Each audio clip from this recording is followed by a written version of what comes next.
chicos y padres de familia, espero que se encuentren muy bien. Seguimos en este proceso que es continuo y permanente, seguimos avanzando en cada uno de los aprendizajes propuestos por la malla. Para ello invito a los estudiantes a que saquen el cuaderno de sociales y hagan sus respectivos apuntes con toda la buena actitud. Bueno, en la clase de hoy vamos a hablar sobre esos dos temas que nos van a hacer preguntas en la prueba número 4, chicos. Hoy vamos a recordar, a repasar un poquito estos temas para tener como claridad, para enfrentarnos a esa prueba y tener los mejores resultados, ¿ok? La idea es hacer un repaso de los temas que nos van a preguntar para el día de mañana en la prueba número 4. Entonces es tener como claridad de esos temas y saber a qué nos vamos a enfrentar. Ya son temas que hemos manejado durante las clases anteriores. La idea es como retroalimentar un poquito acerca de esos temas. Entonces, uno de los primeros temas que tenemos es los grupos insurgentes en Colombia. La idea es evaluar el impacto que han tenido estas organizaciones insurgentes como actores del conflicto armado en Colombia. Entonces hablamos sobre las guerrillas y hablamos sobre el paramilitarismo. Fueron los temas que llevamos a cabo durante los grupos de insurgencia en Colombia. En un primer momento, en este caso sobre las guerrillas, hablamos de sus inicios y que sus inicios se dan a partir de la desigualdad, de la repartición de la tierra, la falta de espacios para la participación política, dieron cabida al uso de la violencia y la lucha armada.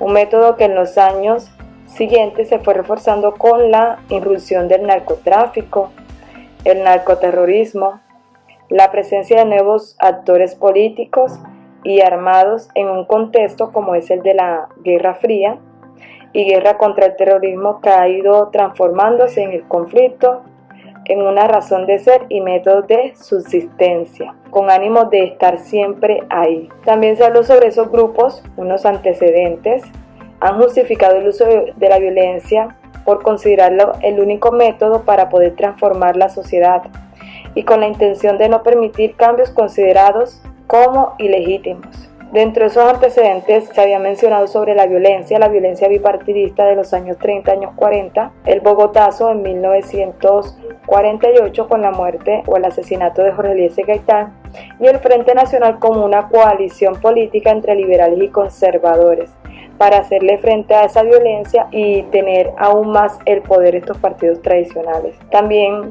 en este tema hablamos sobre el surgimiento de esas guerrillas contemporáneas.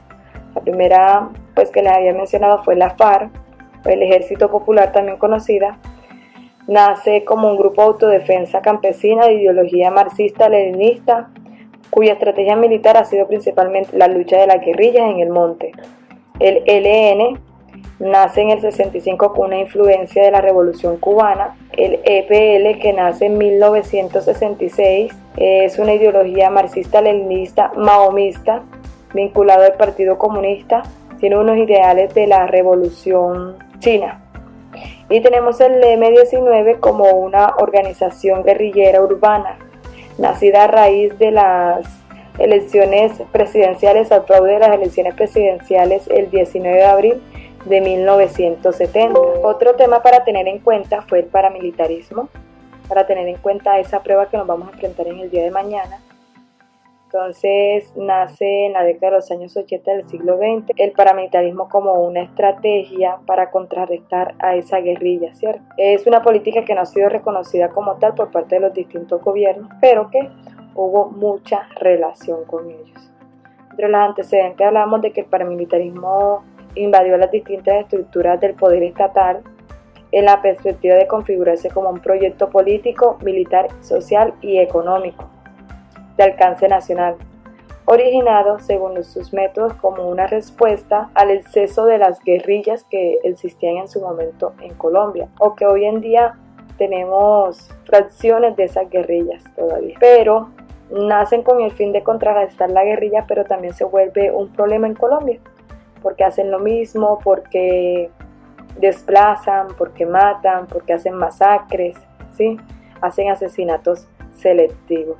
Dentro de la creación de las autodefensas del paramilitarismo se encuentra el MAS, Muerta Secuestradores, que lo crean los capos del narcotráfico en 1981. Tenemos la Autodefensa de Puerto de Boyacá, que nace en 1983, con el narcotraficante González Rodríguez Gacha. Tenemos el Autodefensa Campesina de Magdalena Medio, nace en 1993. Es lo siguiente a las autodefensas del Puerto de Boyacá, que comenzó como un proceso de autonominación de varios grupos de autodefensa subordinadas a esta estructura. Comenzaron a organizarse en el Magdalena Medio. Y por último tenemos las Autodefensas Campesinas de Córdoba y Urabá, que posteriormente se llaman las Autodefensas Unidas de Colombia, ¿sí? Por su rigor y porque quieren acaparar todo Colombia, todo el territorio nacional. En Urabá el primer reducto del paramilitarismo se creó en la hacienda Las Tangas.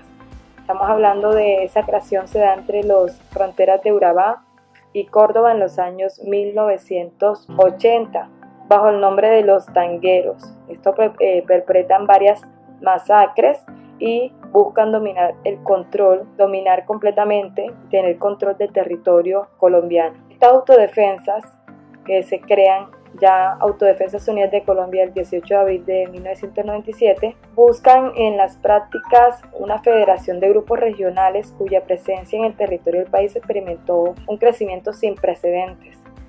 Entre ellos hubo legalidad o aceptaban, digámoslo así, por parte del gobierno estos grupos armados con el fin de protegerlos frente a la guerrilla. Tenemos esta desmovilización de las AUC con el gobierno de Álvaro Uribe, pero trajo consigo otras consecuencias como fue la creación de las bandas criminales, porque no hubo una buena desmovilización, no hubo una reinserción de la vida civil de estas personas, por lo tanto tuvieron que llegar a delinquir de nuevo. Esto se le conoce como las bandas criminales, BACRIM. Tenemos la parapolítica, cómo llegó ese paramilitarismo a la política colombiana. Entre eso también tenemos las chuzadas y también tenemos, y no menos importantes, como son las víctimas. Son las que han sufrido más con todo este conflicto en Colombia. Esto es uno de los temas que posiblemente van a ver mañana en la prueba. Entonces la idea es que tengan claridad de cada uno de ellos. Por último, tenemos el tema de la corrupción. La idea era entender que los hechos de corrupción van en detrimento del patrimonio del Estado y del disfrute de los derechos ciudadanos. Entonces, en la clase que dimos, le hablé sobre lo que era la corrupción, las características, la corrupción en Colombia y el estatuto de corrupción. Decía entonces que la corrupción consiste en el abuso de posiciones de poder o de confianza para el beneficio particular, en detrimento del interés colectivo. Que esas características van ligadas a una sociedad corrupta, volviéndose normal, volviéndose parte de la cultura. Lo ven como algo normal el hecho de que practiquen la corrupción, la impunidad, no se resuelve nada, existe una serie de desigualdad, inequidad completamente, hay un mal funcionamiento de las instituciones públicas por el hecho de ser corrupta y la falta de valores que genera el hecho de que seas un corrupto. La corrupción en Colombia, tenemos altos niveles de corrupción por regiones y ciudades. Un ejemplo es el nivel de corrupción que existe en el Chocó, ¿sí? A diferencia de pronto Antioquia. No estoy diciendo que Antioquia no sea corrupta, pero el Chocó tiene unos niveles de corrupción bastante altos. Hay un nivel de corrupción en el sector público.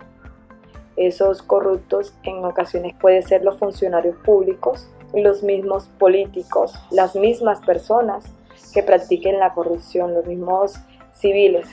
Están esos delitos. Esa corrupción va en detrimento de los derechos humanos. La corrupción también va en detrimento de la política, que se supone pues es la forma de gobierno, ¿sí? Pero también está corrupta. Y esa corrupción también va muy ligada a la contratación pública, ¿cierto? Si no tienes el amigo que te ayude en una contratación, pues quizás no vas a poder conseguir un trabajo. Entonces, así está la sociedad en Colombia.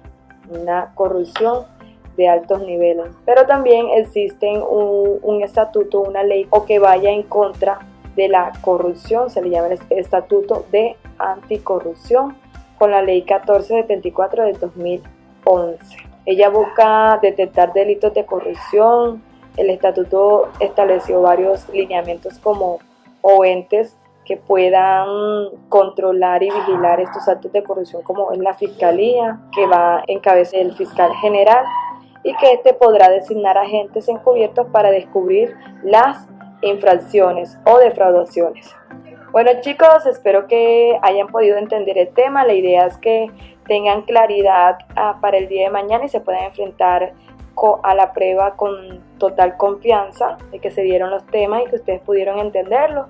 Para eso tuvimos encuentros virtuales, resolvimos dudas en estos encuentros. Entonces la idea es que mañana tengan unos muy buenos resultados. Chao, que tengan un feliz día.